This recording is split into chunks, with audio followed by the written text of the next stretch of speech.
debate e tal, ele não querendo aceitar meus argumentos e tal. Eu falei, professor, o senhor está quebrando a regra primeira básica da ciência. O quê? Você tem que botar todas as teorias na mesa do debate e estudar uma por uma. Se você não quiser estudar todas as teorias e aceitar um lado e não querer ouvir outro lado, o senhor não está fazendo ciência, o senhor está fazendo religião. Dogmática. Aí, quase que ele quis, não é que ele ficou endemoniado, ele entrou no demônio. Ele entrou no demônio. É pior. É pior que ele ficar endemoniado, é que o cara entrou no demônio. Não tem jeito de expulsar, tem que expulsar ele do demônio. Exatamente. Pastor do céu. Essa é forte. Porque você vai dar um fulano, falei uma coisa, o fulano. Agora pronto. Viu, o cara falei uma coisa para fulano, ficou endemoniado. O cara ficou tão enfurecido que é ele que entrou no demônio. Nem o demônio queria ele. Ai, meus irmãos, é assim mesmo, né? Que nem o demônio quer. Sangue de Jesus. Tem uma. Gente, entrando no sexto selo. Pastor, Vai. antes de entrar no sexto, Com a bola de basquete? Oi. A Rose tem uma pergunta para fazer. A Rose quer saber, vai lá. É de Rose. lá no quarto selo, fala que parte da população vai ser aniquilada. Na concepção do pastor, da luterana aí, isso já aconteceu ou vai acontecer? Porque se a gente for voltar na história... Não, somar todas as coisas, né? É isso. O texto lá do quarto selo, quando ele diz lá,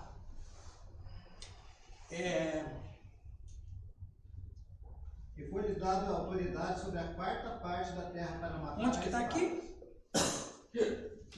Versículo 8, né? Isso.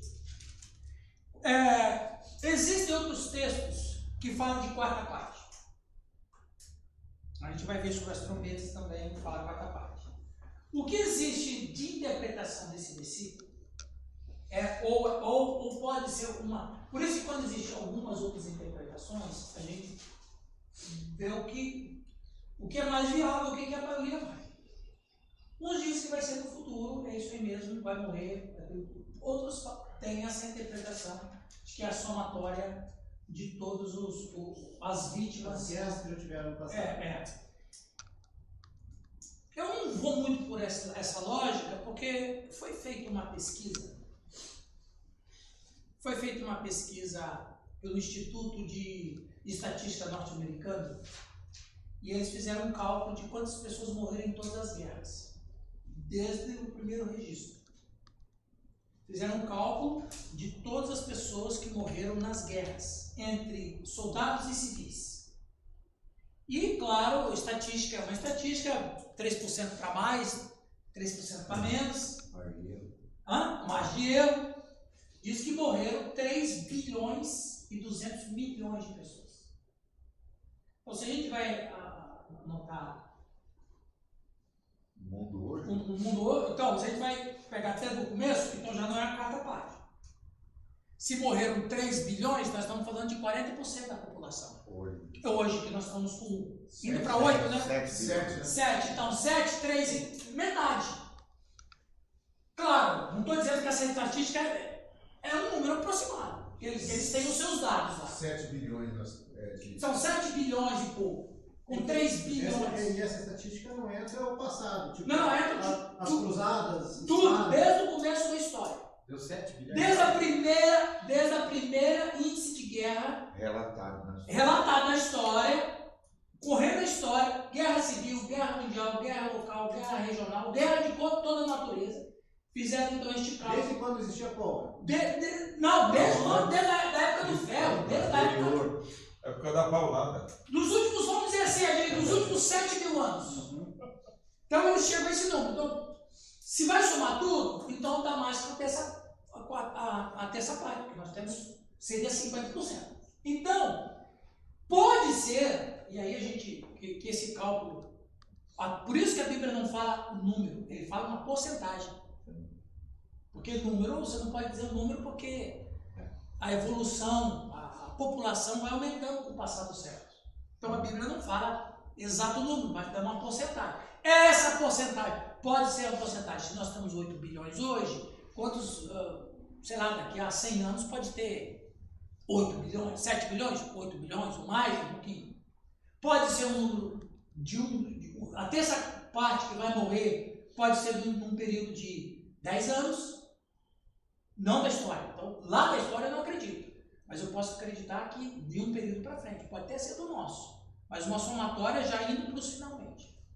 Acompanhando o progresso da população populacional. Em resumo, depois do primeiro cavalo não tem acontecido ainda. Ainda não. Mas nós estamos chegando próximos a isso aí. Pode ser depois do cavalo branco, então? As guerras? Pode ser depois do cavalo branco. Pode ser, né?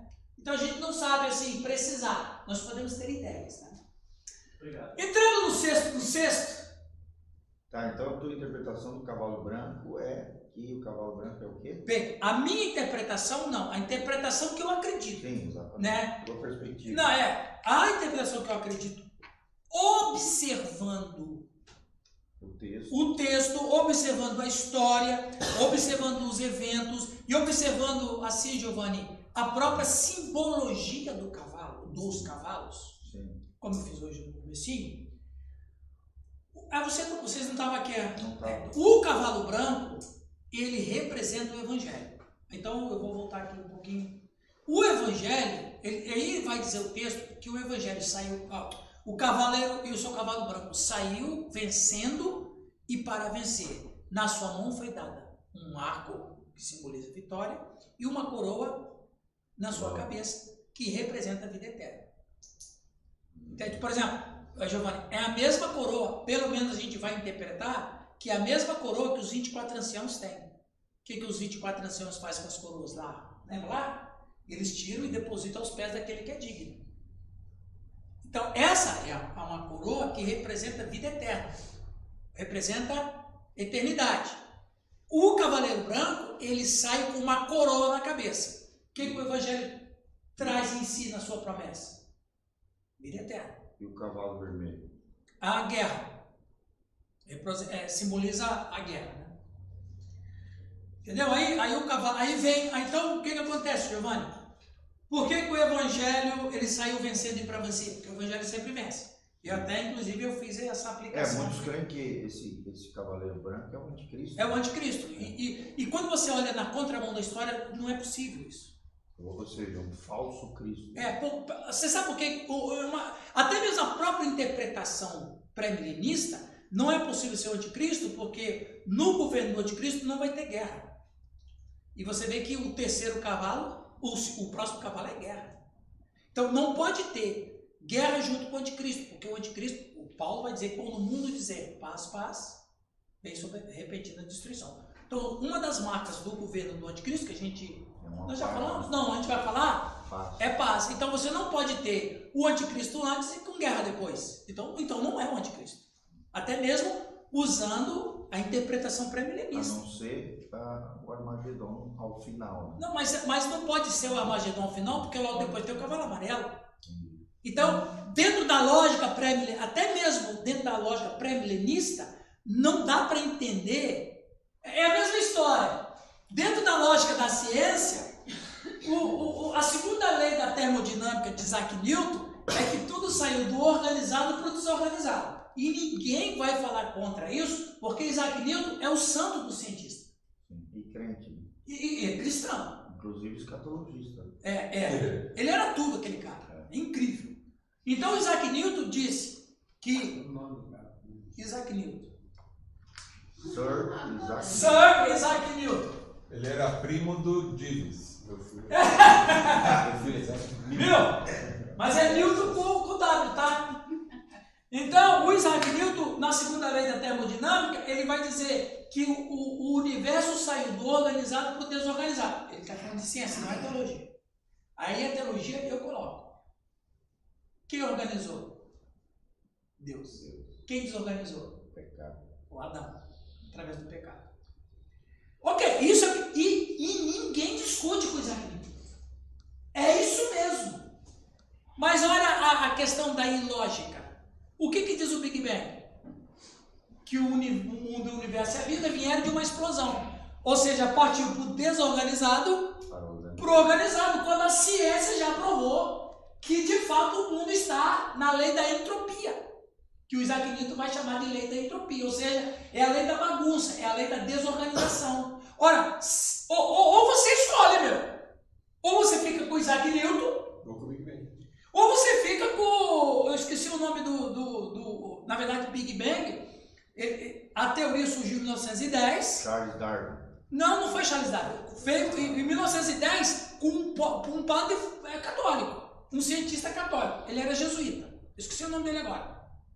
Mas em 1940 que foi batizado de Big Bang num programa de rádio nos Estados Unidos. E essa palavra Big Bang, então, na entrevista com o cientista, o William Bonner da interlocução disse: então isso, o que você está dizendo aconteceu um Big Bang? Pronto. Pegou, mas em 1940. A teoria é de 1910. O nome é 1940. Então, ou você escolhe o Isaac Newton, a ciência clássica e indiscutível, ou o Big Bang, que está sendo uma teoria questionada pelos evolucionistas, e as duas teorias se contradizem. Sim.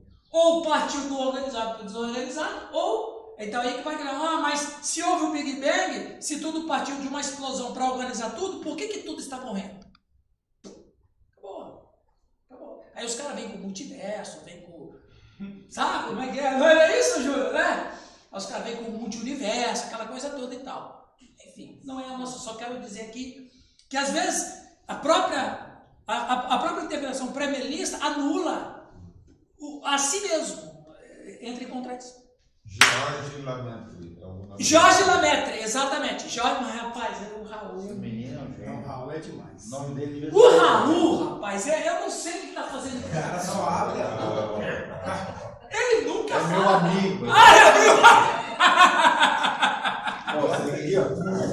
Você tá vendo? Jorge Lemaitre, é isso mesmo, um francês. Ok, pessoal. Vamos no sexto ciclo. Isso aqui não é tão Se conhecido. falar que ele morreu, Não, o ficou conhecido o nome. Ele é Charles Darwin. Só que, por exemplo, o Darwin. Provavelmente ele é posterior ao Darwin. Ele é 1910. 1980. Agora eu fiquei em dúvida entre Lemaitre e o Jorge Mendel. O Jorge Mendel foi o outro jesuíta cientista que descobriu a gene, por que nasce negro, nasce branco. É interessante, né? Aí ele criou as letrinhas MM. Ele criou as letrinhas assim, ó. O Jorge Mendel, ele criou essa letrinha assim, ó. MM e MM. Aí, e sabe como ele descobriu a origem do negro e do branco, cientificamente? Com um caroço de soja, de ervilha. Pesquisando ervilha. Soja ou ervilha. Aí ele descobriu assim, ó. Uns têm mais melanina e outros menos melanina. Aí tem a MM maiúsculo e MM minúsculo. É interessante, mas não é a ciência que a gente está tratando aqui. Então veja. Voltando para cá. Voltando para a teologia, saindo da ciência e vindo para a teologia. O sexto selo, vamos ler? Será que a gente termina o sexto? Não, acho que dá para terminar. Né? Até as 4. Oh, Deus. Vamos ler nos versos 12 a 17? Então, cada um lê um versículo. Suzy, começa com você, minha querida. Aí, cada um, quem quiser ler, o Renato, o Raul e assim vamos. 6. Vi quando o cordeiro abriu o sexto selo e sobreveio um grande terremoto. O sol se tornou negro como um saco declina. A lua toda como sangue. E as estrelas do céu caíram sobre a terra, como quando a figueira lança de si os seus figos verdes, abalada por um vento forte.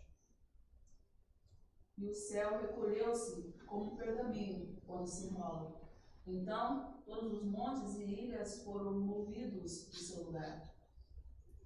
Os reis da terra, os grandes, os comandantes, os ricos, os poderosos e todos os escravos, todos os livres, se esconderam nas cavernas e nos penhascos dos montes. E diziam aos montes e aos rochedos: cair sobre nós e esconder-nos da face daquele que está sentado sobre o trono e da ira do Cordeiro. Porque chegou o grande dia da ira deles. E quem é que pode suster-se? Gente, preste atenção. Os sete selos,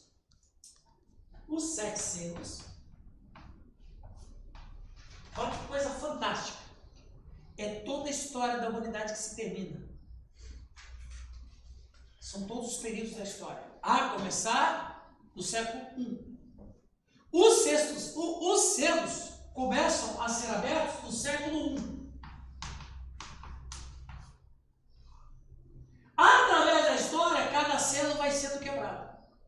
Ou cada acontecimento na história vai vindo e é um selo que está sendo quebrado.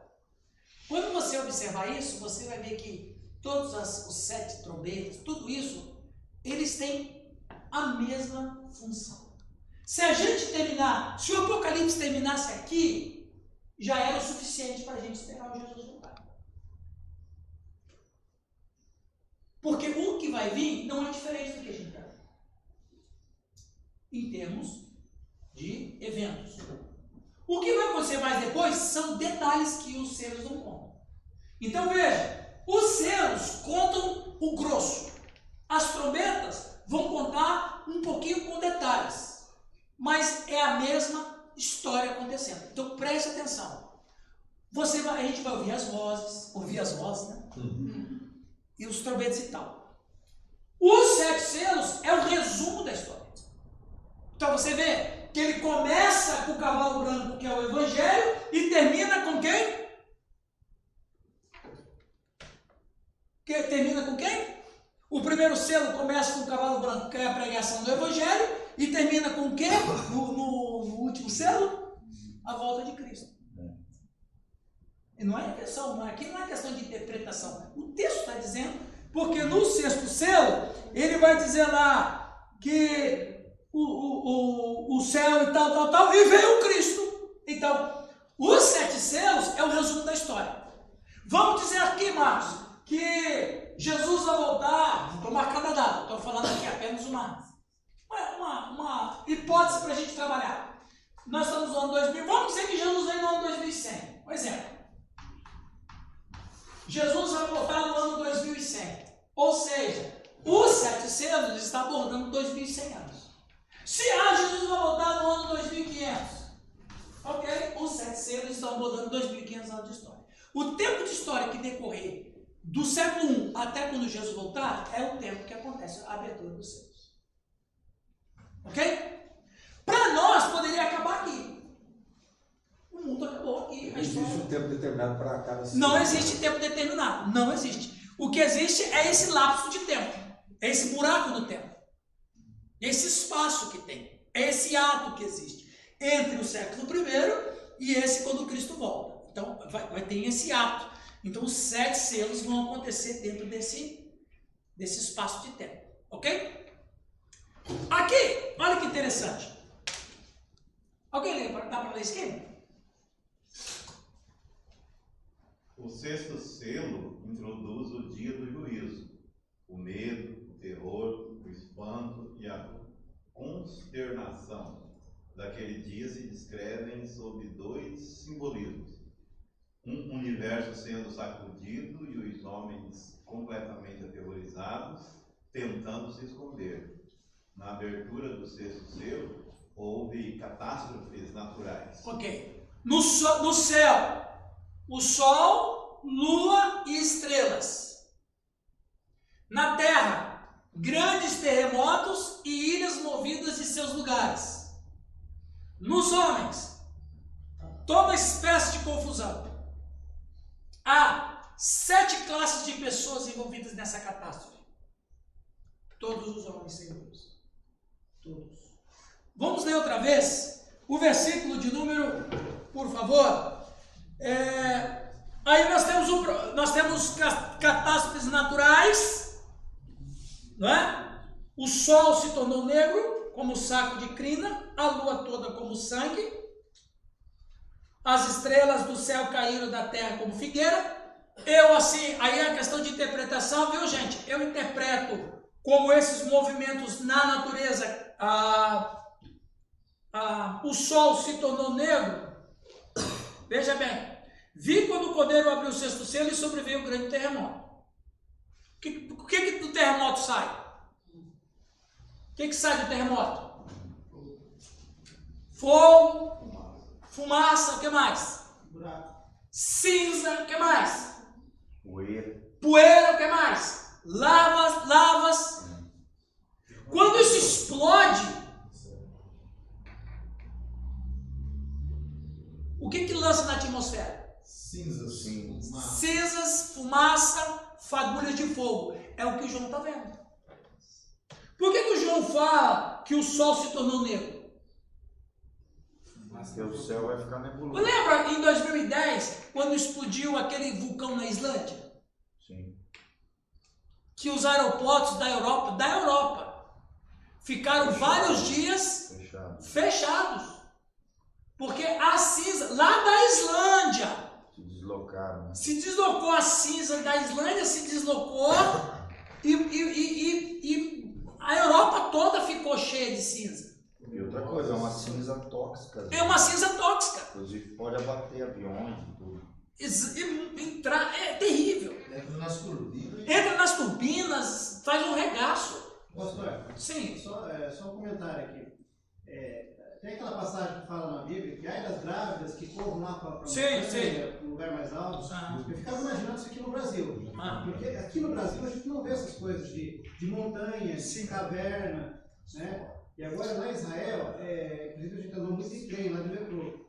E é assim, 80 bar, é um bunker que você desce 80 metros para baixo da terra, escadaria de rolante, né? Desce uma, desce duas, desce três, desce quatro, você vai estar lá embaixo. Mas assim, nos tempos modernos, e aqui fala lá no versículo que reis vão se abrigar, isso trazendo para a atualidade, é perfeitamente possível. Estados Unidos tem bunker construído, outros países também. Sim. Nós vamos morrer tudo. O que você está falando, a questão toda é que esse evento ele vai ser global. Olha lá, um grande terremoto. Não precisa ser um grande terremoto para fazer grande estrago, apenas precisa de um terremoto. Sim. Eu já enfrentei 2, né? No México. No México. Pensa no susto. No México, exatamente. Primeira vez mesmo, eu pensei que era o fim do mundo. Uhum. Exato. Agora, você imagina, talvez os mexicanos ou quem sofre geralmente abalo, já está meio cultural o cara saber. Inclusive no Japão. É igual o Chile. O Chile também, quando acontece, também já sofri lá no Chile 2 vezes. Para eles é normal, natural. É natural. No Japão. Mas é como se fosse um vendaval para nós aqui, é um terremoto para eles. O Japão, eles constroem prédios com molas nas suas bases, porque quando viu o terremoto, o prédio pode trabalhar e açúcar no cimento. Por exemplo, do Brasil para colocar no cimento. As casas no México não tem telha de barro igual as nossas. Elas são tudo casas de concreto pré-fabricadas, todas quadradas. Sim. Então o telhado é quadrado, não tem telha de barro. Entendi. Justamente por causa do terremoto. Se acontece o terremoto, moe o telhado todo, né? E como ela é feita toda de concreto. Quanto mais eles evitarem um dano físico, melhor. Olha, concreto. Grande terremoto, o sol se tornou negro, claro, a cinza. A lua como sangue. Por que a lua como sangue? Vai ter guerra interplanetária. Não. A lua como sangue é por causa das fagulhas do terremoto. Das cinzas. É um enxofre e tal. Exato, a lua vai ficar meio envermelhada. Pronto. Agora é interessante ter uma história, né, dentro desses movimentos proféticos e tal. Inclusive John Hagee, um pastor americano, fala... Lá do Instituto Hagee? Exatamente. Do Ministério John Hagee. John Hagee, Texas, lá no Houston, Texas. Ele teve uma época atrás, aí ele fez uma palavra sobre as luas de sangue, as 4 luas de sangue. E justamente ele falou de eventos, né? Ele fez uma pesquisa histórica. Todo grande evento que envolve Israel, a nível de algum grande abalo que envolve o povo de Israel, aconteceram em luas de sangue. É um fato histórico isso. E a próxima vai ser? Não, assim, ele não trouxe nada, né? Porque ia acontecer o fenômeno da lua de sangue e tal, num período, alguns anos atrás, né? E aí ele fez essa palavra profética falando sobre isso. Claro que naquele período específico não aconteceu nada demais, mas foi um fato assim, histórico interessante de se saber, né? Inclusive a criação de Israel em 1948, ela veio num dia de lua de sangue. E daí é para a turma que estuda e gosta, ele propugnou isso aí. E as estrelas do céu caíram na terra. Eu imagino aqui uma chuva de meteoros. Não tem outra coisa. Pastor, só falando assim, cientificamente, basta um terremoto em um único lugar. Por exemplo, o Yellowstone, ou até a falha de Santo Deus. Sim, na Califórnia. Nos Estados Unidos, basta ali uma catástrofe dessa magnitude que influenciaria o mundo inteiro. Né? E não sei a ordem dos fatores, mas acontecendo isso, o maior protetor de Israel é os Estados Unidos. Não tendo os Estados Unidos, qualquer país poderia tentar entrar, não sei, nessa concepção, assim, fugindo um pouquinho de bíblico, né? Olha, existem, como é que eu digo, existem tratados comerciais, tratados internacionais entre Israel e Estados Unidos, principalmente porque milhões de americanos são judeus. Sim. Ok? Existe uma economia. Agora, uma coisa também que eu vejo que vai depender muito é se o governo dos judeus continua não sendo de esquerda. Sim. Não, lá são conservadores. Mas acontece que o Netanyahu quase caiu, né? Então se vai uma turma lá meio esquerdista lá, já viu, né? Tem a oposição dele tá lá, os descendentes os descendentes do Saul tá lá. Mas assim, a gente foi lá, né, agora, esse tempo atrás, a gente observa que Israel ainda é um país, comparado com o nosso, que é liberal total, né, ainda muito conservador. Eu nunca vi. Eu acredito que eu nunca vi num lugar famílias tão grandes, por exemplo, com tantos filhos. Lá a coisa mais comum do mundo é você ver um pai e uma mãe judeus, né, tradicionais, ortodoxos, com 5, 6 filhos. É a coisa mais comum do mundo. Não é? Eles tomavam banho com roupas totalmente cobertas, né? Então, assim, ainda é um país muito forte onde a religião, tanto por parte do islamismo, o cristianismo menos, que é mais liberal, mas principalmente o judaísmo ortodoxo, é muito forte essa ortodoxia dentro da nação. E a religião influencia muito a sociedade. Lógico. Por exemplo, nós passamos pelo Shabat lá, começa sexta-feira, mais 5 horas da tarde. Fecha tudo, é impressionante. O país para no Shabat. O país para. Tudo, até ônibus para, pra vocês terem uma ideia. Eles estão seguindo. Tudo, para tudo. O país para no Shabat. E como eu estava falando ontem na aula aqui, o cara pode, o judeu lá do Novo Testamento, ele podia até cometer adultério, mas quebrar o sábado de jeito nenhum. O cara parado poderia adorar o dinheiro, mas quebrar o sábado de jeito nenhum. Né? E o céu, e quando abalado pelo vento forte, deixa cair os seus filhos deles. 13 agora. Aí temos um evento do grande terremoto que explode. E ele é tão forte, tão poderoso, que deixa o Sol e a Lua atingidos pela sua cinza. Depois, logo em seguida, tem uma chuva de meteoros. O céu vai passar por um processo, verso 14, como ele diz aqui, recolheu-se como pergaminho. Aí, por causa do terremoto, e por causa da chuva de meteoros, o que aconteceu com os montes e as ilhas? Aconteceu uma diferença ali. Não teve o tsunami em 2004? Você sabe que alterou um eixo da Terra em milímetros, mas alterou? Sim. Agora você imagina um terremoto, chuva de meteoro nessa magnitude. 2004 foi em Nova Orleans? Aquele foi o 2005 e Katrina. Foi o Katrina. Inclusive, só um parênteses, o Billy Graham, ele fez uma pregação tão forte naqueles dias, vendo o governo americano com o comunismo, esquerda na época, democrata, uma liberação, uma coisa horrível nos Estados Unidos naquela época. Barack Obama era o presidente, tudo, né? E o Bill Clinton, o Billy Graham, ele pregou dizendo assim: se Deus não punir a América, ele vai ter que pedir perdão para Sodoma e Gomorra. A mulher dele que disse isso. Hã? A mulher dele disse isso para ele. Não, eu li que foi ele que falou. Mas numa pregação. Ele pegou a fala dela. Aí ele pegou a fala dela. Então, mas foi uma pregação dele, né? Então fala. 15 dias depois veio Katrina. Que arrasou E outra coisa, a região uma sul do região estado. onde acontece o carnaval americano. Que é a religião de práticas de magia negra. Devastou, né? Devastou. Aí acontece que as igrejas voltaram a ficar cheias de novo no resto dos Estados Unidos por causa da fala do Billy Graham. Entenderam como foi uma voz profética. Né? Tá. Então todos os montes e ilhas movidos de seu lugar. Houve um problema. Tá. Verso 15. Alguém lê para nós, por gentileza?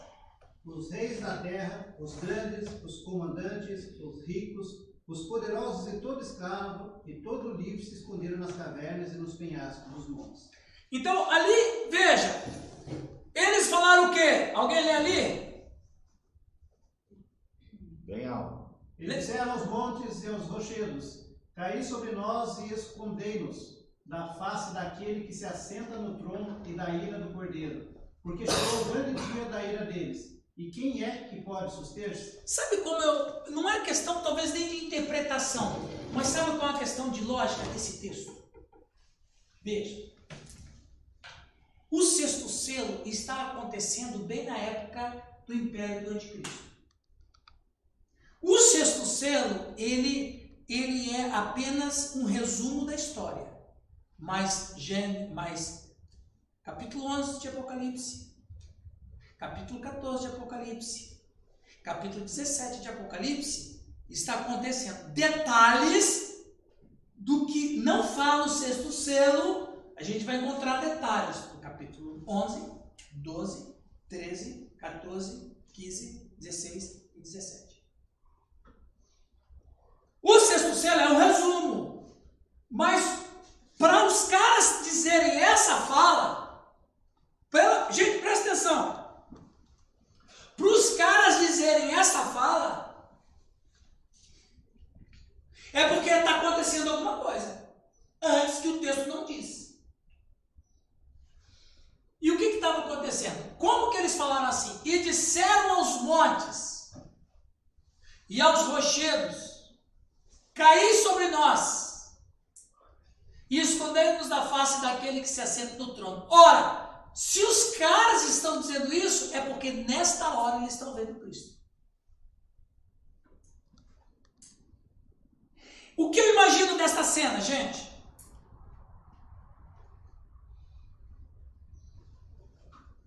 Aconteceu todas aquelas catástrofes. Naquela semana, deu um grande terremoto. Na outra semana, deu a chuva de meteoros. Na outra semana, com tudo isso acontecendo, Cristo chegando. Eles glorificam a Cristo, porque a Bíblia fala que todo olho o verá, toda língua confessará que Ele é o Senhor. Quem é que vai confessar isso? Até o diabo. Eu sempre gosto de falar assim, ó, se você vai confessar a Cristo de um jeito ou de outro, confessa agora para ser salvo. Eu também prego isso. Você vai confessar mesmo. É melhor confessar salvo do que confessar condenado. Então veja, Cristo vem, todos se ajoelham diante do Cordeiro e glorificam o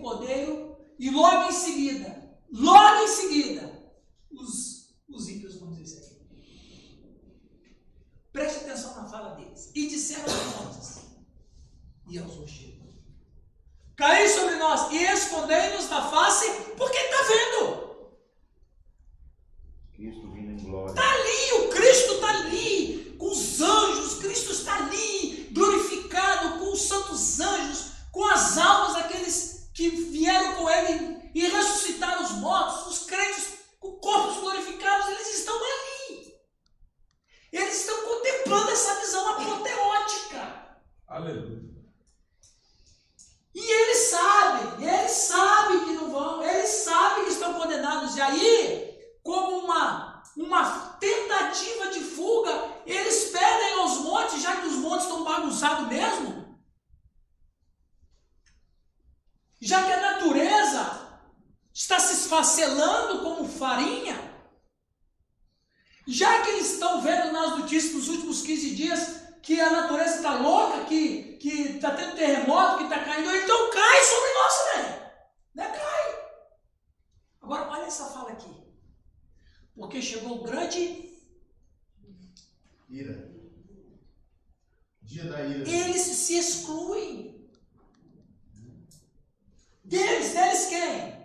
Do povo de Deus.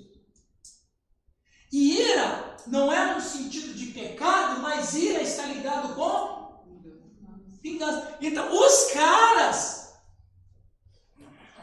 sabem o que está acontecendo. Sim.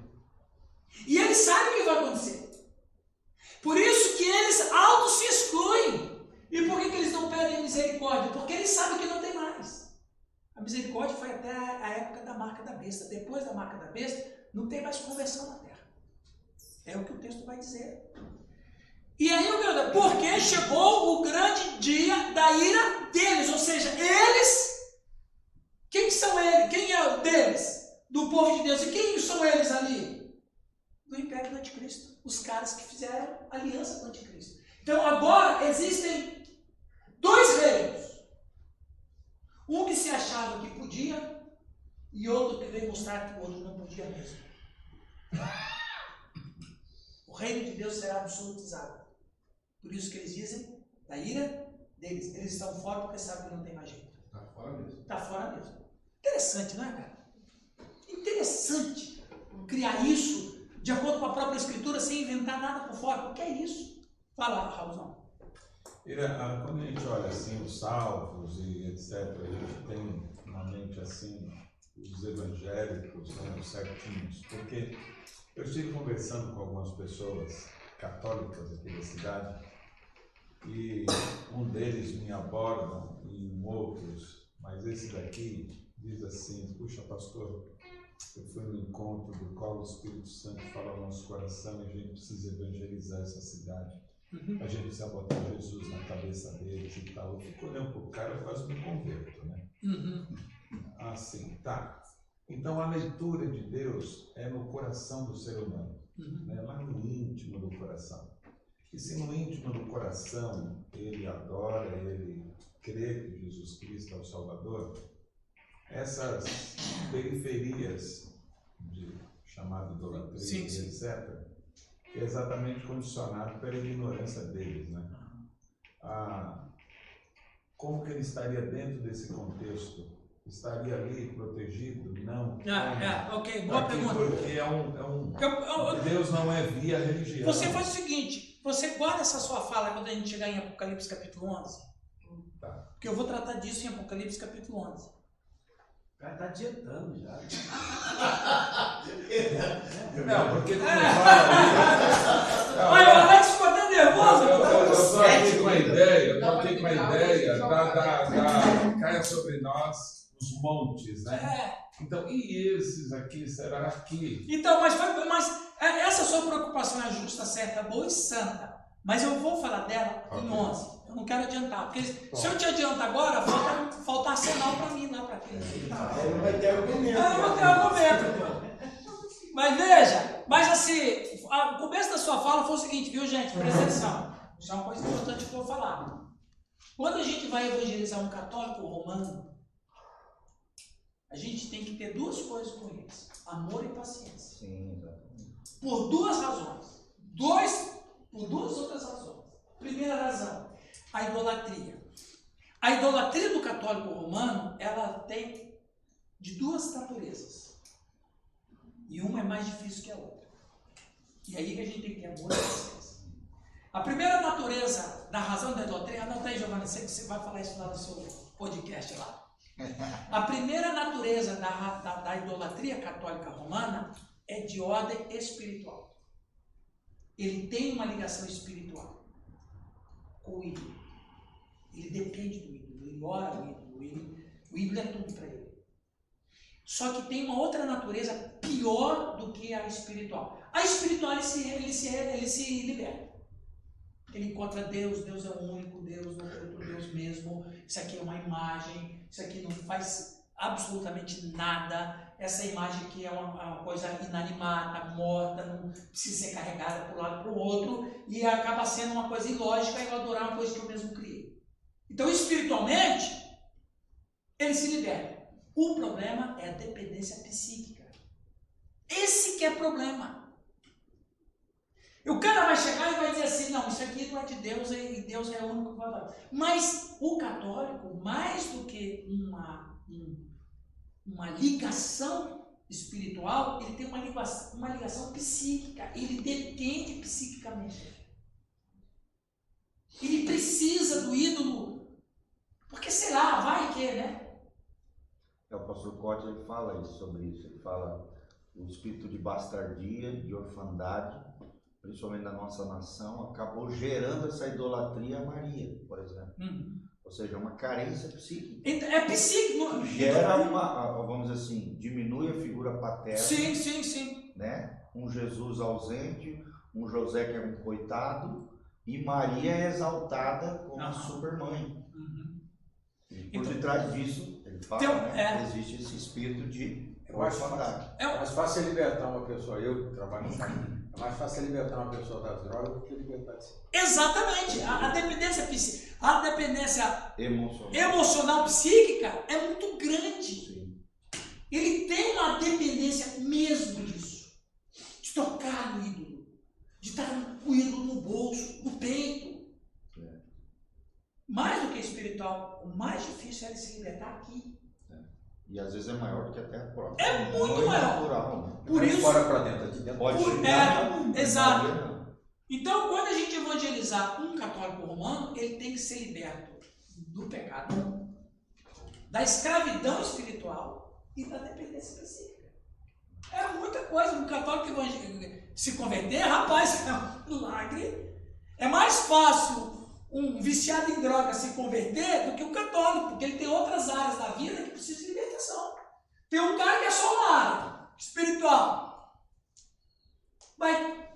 É complicado. Aí, se você vai evangelizando outros tipos de religiosidade, você vai vendo que as camadas vão ficando mais difíceis. É difícil o budista, é difícil o confucionista. Pastor, nesse contexto do psíquico, fala um pouquinho daquilo que eu entendo. Só tem uma maneira dele se libertar. Quando ele entender que Cristo dá maior prazer do que a própria imagem em si. Poder experimentar, né, o prazer. Esse departamento do cérebro que vai compilar esse prazer, eu idolatro, eu tenho prazer dessa idolatria e nada vai preencher. Só consegue realmente substituir quando ele conhece Cristo. E quando ele tem essa experiência com Cristo. Se ele não tiver experiência, não tem jeito. Não tem. Ele vai ficar nessa dependência. A mesma coisa da droga. Como que um drogado vai se libertar em Cristo? Quando ele experimenta esse prazer em Cristo. Aí ele troca. Senão, não. Então, só uma fala do Raul, que foi muito boa. Aproveitei aqui pra gente falar isso. Gente, vamos só entrar um pouquinho, já só. Deixa eu só emendar aí, então. O que a Rosa quer te perguntar? A dúvida da Rosa aqui. Mas assim, eu tenho um berço católico. A Rosa tem um berço católico também. Eu acho que é muito mais difícil para aquele evangélico, nós somos evangélicos, certo. Mas eu acho que é muito mais difícil para aquele evangélico que tem um berço totalmente evangélico entender o católico. Verdade. E o pastor foi muito feliz quando ele falou assim, é preciso amor e paciência. Isso. A gente estava lá em Jerusalém, né, a gente foi na igreja do Santo Sepulcro, que é a igreja que os católicos foi onde Jesus foi crucificado. E lá tem a tábua lá que Jesus ficou deitado. Foi sepultado. E tinha umas pessoas lá assim, baixando sobre a tábua, né? E ali, em prantos, ali chorando e deitado. Daí uma das companheiras que estava com a gente falou assim: o que eles estão fazendo? Eu olhei para ela e falei assim, estão rezando, né? Mas assim, mas é a falta de saber, de amor e paciência. Né? Eu acho que a gente tem que ir devagar, é isso mesmo.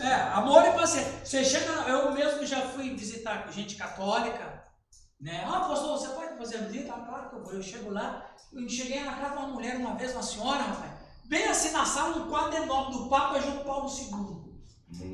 Eu vou chegar para a mulher e dizer assim, isso aqui é idolatria. Não. A senhora é católica mesmo. Graças a Deus, nós somos. Mas então, eu conquistei a mulher porque eu elogiei a religiosidade dela. Eu não desprezei. Aí a mulher se converteu a Cristo, depois a gente fez uma equipe de discipulado, e foi discipulado. Um dia a equipe chegou lá e não tinha mais quarto para o Papa. Aí demorou uns 3 meses. Pastor. Chegou. E é tão psíquico, eu vou até citar o caso do meu pai. Olha lá, testemunha agora, hein? O meu pai, católico a vida inteira, estudou em seminário, e ele só se converteu, sabe quando? Quando a mãe dele morreu. Olha, é uma coisa assim que, né, teve que esperar. Que coisa interessante. O processo de tratamento que eu uso lá na clínica, quando a pessoa chega, é difícil você tirar o que está dentro dele para depois colocar outra coisa. Você tem que ir introduzindo algo para que aquele outro vá saindo. Vai sair. Entendeu? Não dá para você. Aí ela vai arrancar tudo mesmo porque ele vai ficar vazio, ele tem medo disso. Agora, quando você vai colocando outra coisa e aquilo vai substituindo o prazer de uma forma melhor, onde a luz vai entrando, a treva vai saindo. Amém. Apocalipse capítulo 7 é emblemático também, porque a teologia russelita, vamos falar em termos técnicos, né? Para não ser ofensivo. Vocês sabem quem são os discípulos de Charles Taze Russell? Testemunho de Jeová. A teologia russelita vai dizer que são eles. 144 mil. Mas vamos estudar. Esse povo aqui não são Jeová. Exatamente, são os discípulos de Russell, né? Um Morumbi lotado. É verdade, né? Mas aqui há várias teorias, né, pastor? Uns dizem que é só para judeu. Isso, tem. Vamos trabalhar. Tem algumas teorias. Por isso que o pressuposto da ciência é colocar todas as teorias na mesa do debate. E conforme a dialética, então uma se sobressai. No caso aqui, que a nossa ciência é teológica, temos que colocar todas as teorias na mesa do debate e, usando a dialética, a gente vai extrair o que mais realmente é por aí. Mas lendo ali dos 144 mil, vamos ler dos versos 1 a 4, por favor. 1 a 4. Quem não leu nada hoje? Levante a mão. Bem alto, tá, gente? Bem alto. Quem não leu nada? Rosa? Ok. Nilton, você leu, Nilton? Falei não. Na Bíblia. Gente, o milagre, o Nilton nem cochilar, está cochilando hoje, né? O Nilton vai ler o verso 1, o José Henrique vai ler o verso 2, a Suzy vai ler o verso 3 e o Renato vai ler o versículo 4. Depois disso, vi 4 anjos em pé nos 4 cantos da terra, retendo os 4 ventos da terra, para que nenhum vento soprasse sobre a terra, nem sobre o mar, nem contra árvore alguma. Vi outro anjo que subia do nascente do sol, tendo o selo do Deus vivo, e clamou em grande voz aos 4 anjos, aqueles aos quais fora dado fazer danos à terra e ao mar, dizendo: não danifiqueis nem a terra, nem o mar, nem as árvores, até selarmos na fonte os servos do nosso Deus. Eu vi o número dos assinalados e eram 144 mil assinalados, de todas as tribos dos filhos de Israel. Ok. Olha que coisa interessante, irmãos queridos. Alguém lê esse slide aqui? Este capítulo é a mesma cena do capítulo 6, mas noutra perspectiva. O capítulo 7 vem depois do capítulo 6 na ordem das visões de João, mas não parece ser a sequência da ordem dos eventos. Lá os 4 cavalos, aqui os 4 ventos. Lá os cavalos trazem o juízo, aqui os ventos do juízo estão prontos para começar a sua missão destrutiva. O fato de serem 4 anjos nos 4 cantos da terra, a segurar os 4 ventos da terra, indica que o juízo que vai desabar é universal. Ninguém escapa. Veja, interessante esse texto. Os anjos estão prontos para tocarem as trombetas, para dar início às pragas. Os anjos são 4 e estão nos 4 cantos da terra. Agora é fácil interpretar 4 cantos da terra, não tá? O que significa isso aí, José? 4 cantos da terra. A terra é quadrada. Rapaz, é outro que não pode faltar aqui nos nossos encontros, é o pastor Marcos. O Raul não pode faltar, o Nilton não pode faltar e o pastor Marcos não pode faltar. Eu não estou aqui. Está separando a família. Já está separando. Os 4 cantos da terra, exatamente. Né? Agora, tem que tentar um detalhe. O Marcos não está errado. Porque na concepção antiga, o mundo era quadrilátero, sustentado por 3 elefantes. Sim. Não é? O Isaías vai dizer a redondeza da terra, mas ninguém nem vê isso aí. Então, para os caras, então tá certo. O João, se ele escrevesse de outra maneira, os leitores não iam entender. Quando ele falou os 4 cantos, porque era a crença mesmo. O Marcos está culturalmente correto. Não está correto geograficamente. Cientificamente ele não está correto, não. Mas culturalmente, histórico, está. Porque os caras acreditavam que o mundo era quadrado e era sustentado por elefantes. Né? Ok, e aí vai aquela ideia, né? Que Paulo queria muito ir para a Espanha. Lembra que o Romanos fala que Paulo queria ir para a Espanha? Porque na mente dele, Paulo iria pregar o evangelho até o fim do mundo.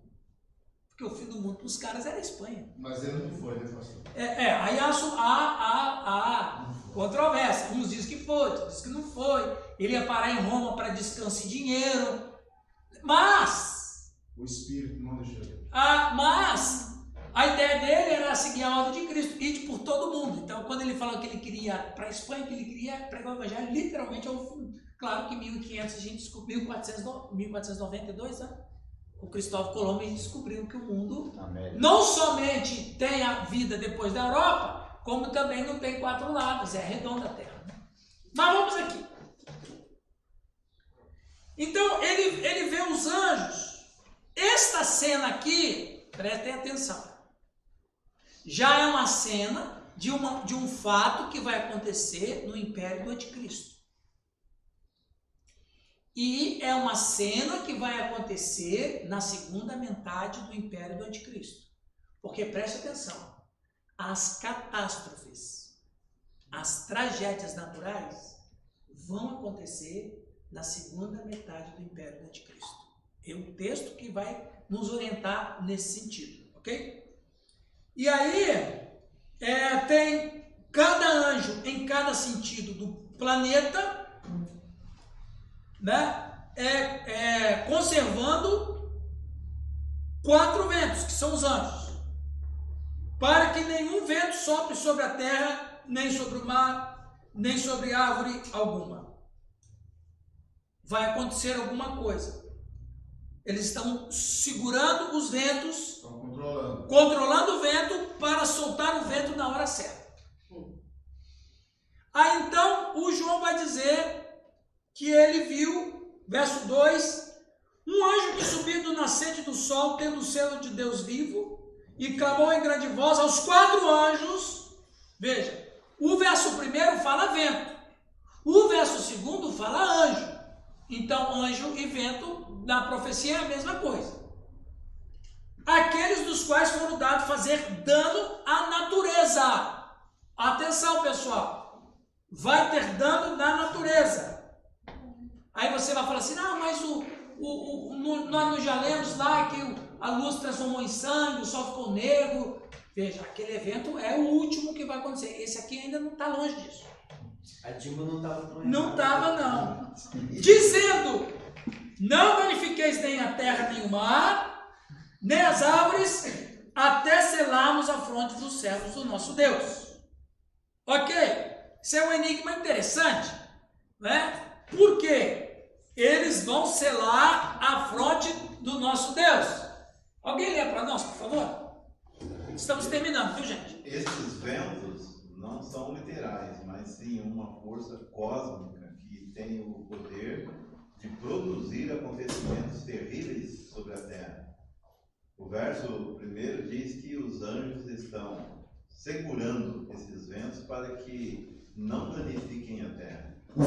Este julgamento será retido por pouco tempo, até que um anjo cede o povo de Deus.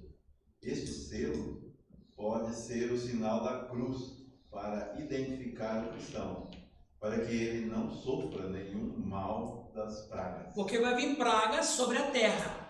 No verso 3, há um livramento dos servos de Deus. O selo tem 3 significados. Proteção, ninguém pode violar o que está selado. Propriedade, na antiguidade escravos podiam ser selados por seu proprietário. Essa marca escrita neles, quem violava esse escravo atacava seu dono. O selo nos dá garantia que somos propriedade exclusiva de Deus. Somos marcados. Marcados. Genuinidade, o que está selado não pode ser adulterado. Por isso que estaremos, no caso, os servos de Deus, selados.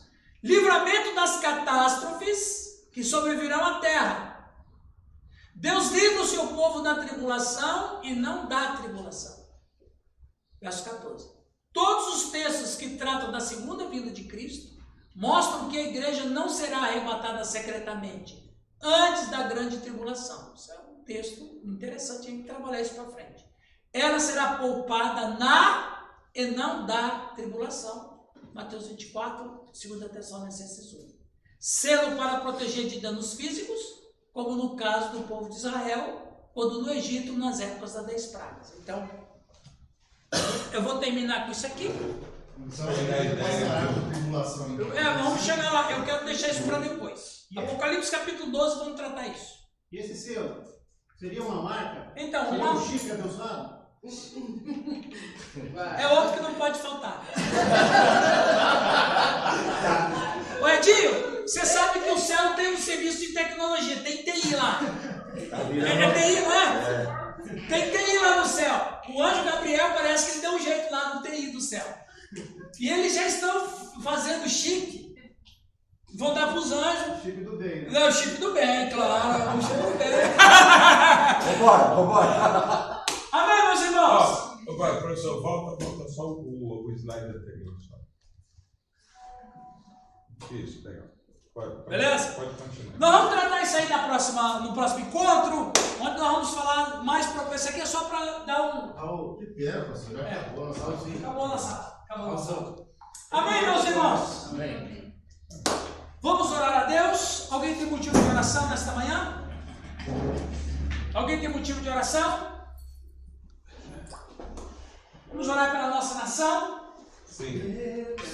Vamos pedir que o Raul nos despeça com uma oração, orando pelo Brasil, orando pela igreja brasileira, para que ela possa dar testemunho de sua fé em Jesus Cristo. Deus acima de tudo.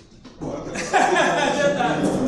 Opa, sim, José. Saúde da minha sobrinha, está fazendo quimioterapia lá de Mandaguari. Está sofrendo muito esse negócio de quimioterapia. Vamos orar, meu O Deus. nome dela? Sandra. Senhor, em nome de Jesus Cristo, Aleluia. rogamos a Ti, Pai, pela Sandra. Amém. O dono dela, foi o Senhor quem a construiu, o Senhor quem sabe o que ela precisa.